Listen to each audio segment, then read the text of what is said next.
Hey guys, welcome to the shop. Today's video I wanted to cover 4 tips that I think will make you better at anything. And, you know, honestly, I do think in a way they're all pretty obvious, especially once you hear them. But they're oftentimes not what people think. You know, a lot of the interwebs advice is, well, you need to do it this way, you need to do it that way, you need this tool, you need this tool or material that's sponsoring my video today. And I don't necessarily think that's the case. I think really the first thing you need to get good at something is patience. Not letting yourself rush and just focusing on the task at hand and kind of relaxing into it is really important. A lot of people will try to be good from the get-go, and that just stresses you out. I think it slows you down. Now here we're just touching up the checkering on the grip panel for this rifle. This customer's actually going to be back tomorrow, at least the day after recording this, and we're going to finalize what we do on the forend.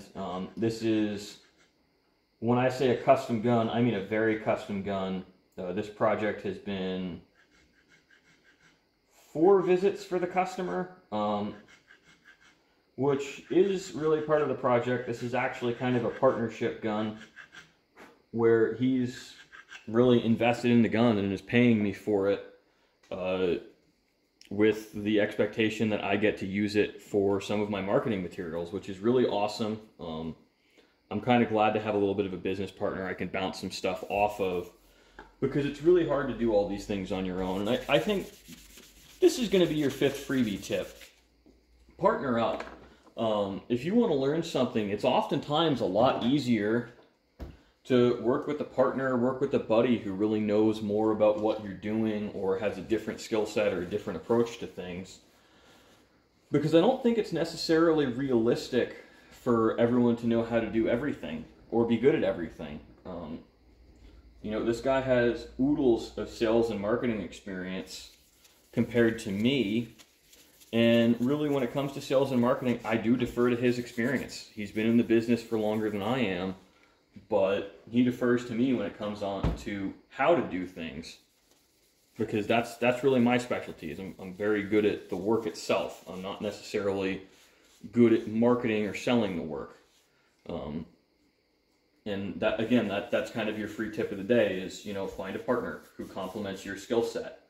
And, you know, one of the other things, and this really mostly applies to trades, but good lighting. You know, it's hard to do good work if you can't see what you're doing. You know, again, we're going to circle back to checkering because that's just literally the task at hand. I do like to give these guys a lot of thin coats. I found Danish oil works really well. This is, in my opinion, a superior substitute for the tongue and linseed oil finishes, but some purists will turn their nose up at it, so I don't always do this. But for people who don't have a problem with this type of, essentially what's an extremely thin wiping varnish, I do prefer it. It's much more durable, and I think you get a better product just from a durability perspective. It is a little bit more protective than a straight oil, but I don't think... And, okay, so protection versus durability, also another aside. So protection in this case is mostly water staining, UV oxidation to the wood, and, you know, dents and scratches. So Danish oil is more protective than a straight linseed or tongue oil, but not tremendously so. But it's more durable in that it doesn't require as much or as frequent recoating. It also is a little bit more color fast. But back to what I was saying earlier. So good lighting. Good lighting is really important. You need to see what you're doing, and you need to be able to identify your mistakes.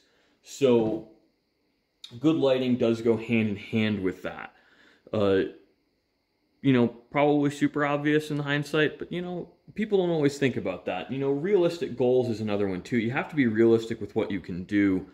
I don't think someone who's never checkered a gun stock or never inletted a gun stock should expect to do work to this standard. And I think they're really going to leave themselves disheartened and disappointed if they try.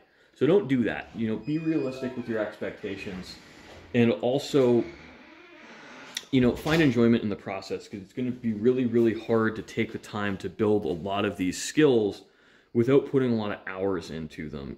And this does kind of go hand in hand with all of the other 3 recommendations here, because if the process sucks, you're never going to have the patience to get good at it. So, you know, patience helps, but making it fun so you don't need to use as much patience is a lot more fun.